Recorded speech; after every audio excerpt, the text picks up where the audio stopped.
প্রতিদিন গাজায় প্রবেশ করবে ৬০০ ট্রাক ত্রাণ।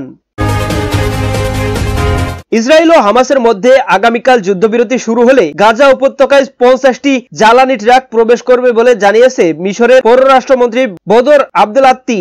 শনিবার এক যৌথ সংবাদ সম্মেলনে তিনি বলেন, মিশর, কাতার ও যুক্তরাষ্ট্রের মধ্যস্থতায় সম্পন্ন এই চুক্তি প্রতিদিন গাজায় ৬০০টি ট্রাক প্রবেশের ব্যবস্থা করবে, যার মধ্যে ৫০টি ট্রাকে থাকবে জ্বালানি। শনিবার ১৮ জানুয়ারি এক প্রতিবেদনে এ খবর দিয়েছে টাইমস অফ ইসরায়েল। আলোচিত যুদ্ধবিরতি রোববার সকাল ৮টা ৩০ মিনিটে কার্যকর হওয়ার কথা রয়েছে। এর ফলে গাজায় দীর্ঘদিনের অবরোধের পর নতুন করে সাহায্য প্রবাহ শুরু হবে। মিশরের রাফা সীমান্তে ইতোমধ্যে শত শত ট্রাক লাইন ধরে প্রস্তুত রয়েছে। এই সীমান্তটি আগের থেকে সাহায্যের জন্য গুরুত্বপূর্ণ প্রবেশ পথ হিসেবে ব্যবহৃত হচ্ছিল। তবে গত মে মাসে ইসরায়েলি বাহিনীর ফিলিস্তিনি দিকটি নিয়ন্ত্রণ নেওয়ার পর থেকে এটি বন্ধ ছিল।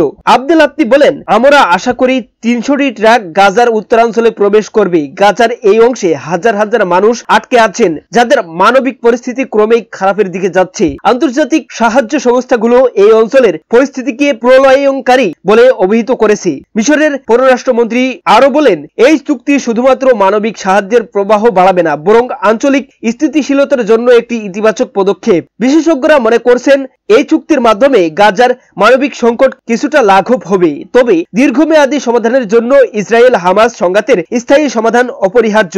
যুদ্ধবিরতি কতটা কার্যকর হবে এবং এটি কতদিন স্থায়ী হবে তা নিয়ে এখনো সংশয় রয়ে গেছে। ফিলিস্তিনের অবরুদ্ধ গাজায় বহুল কাঙ্ক্ষিত যুদ্ধবিরতি শুরু হয়েছে। রোববার ১৯ জানুয়ারি ফিলিস্তিনের স্থায়ী সময় বেলা ১১:১১টায়, বাংলাদেশি সময় দুপুর ৩:১০টায় যুদ্ধবিরতি শুরু হয়েছে।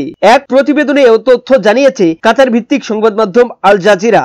ইসরায়েলি প্রধানমন্ত্রীর কার্যালয় থেকে ঘোষণা দিয়েছে, গাজায় যুদ্ধবিরতি শুরু হবে স্থানীয় সময় বেলা ১১:১১টায়, বাংলাদেশ সময় দুপুর ৩:১০টা। জিম্মিদের প্রথম দিন মুক্তি দেবে তাদের তালিকা পেয়েছে। দর্শক, এই ছিল আজকের সর্বশেষ আপডেট নিউজ। সকল প্রকার আপডেট নিউজ সবার আগে পেতে আমাদের চ্যানেলটি সাবস্ক্রাইব করে পাশে থাকুন। ধন্যবাদ সবাইকে। আল্লাহ হাফিজ।